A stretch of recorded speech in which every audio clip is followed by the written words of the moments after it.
This is definitely an attack. It will affect your child rearing. It will affect your education system.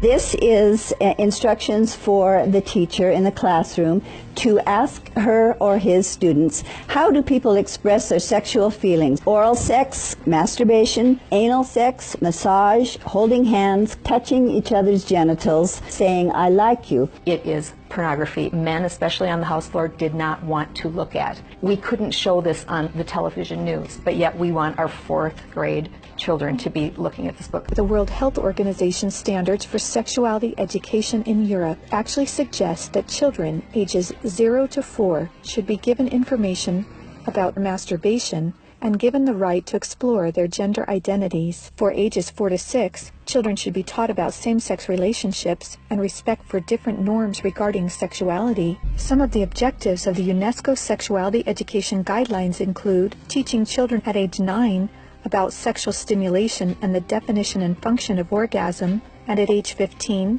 that both men and women can receive sexual pleasure with a partner of the same or opposite sex. An online CSE program for African youth called The World Starts With Me tells children that sexuality includes oral sex and masturbation. They have elementary students as young as 9 years old. Then they teach them how to wear a condom.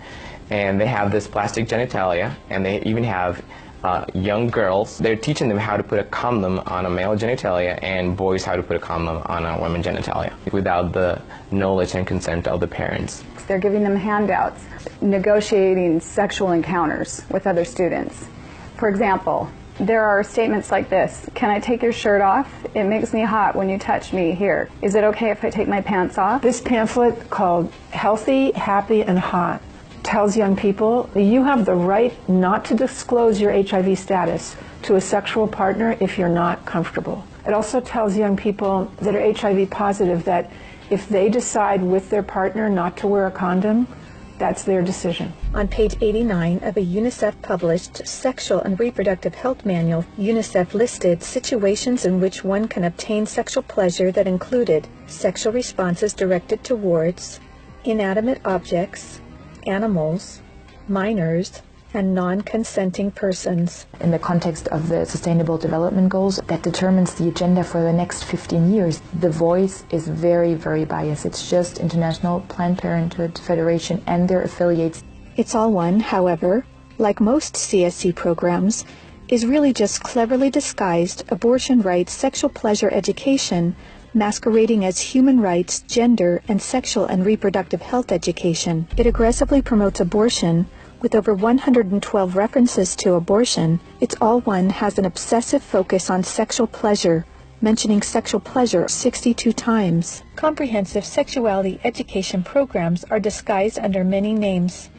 They may be called comprehensive sex or sexual education, education on human sexuality, reproductive health education, information on sexual and reproductive health, family life education, teen pregnancy prevention, rape prevention, anti-bullying programs, HIV/AIDS prevention, and sometimes even abstinence or abstinence plus education. One of the handouts that concerns me the most is called The Genderbread Person. They teach that gender is a spectrum, that you can choose to be whatever you want. Say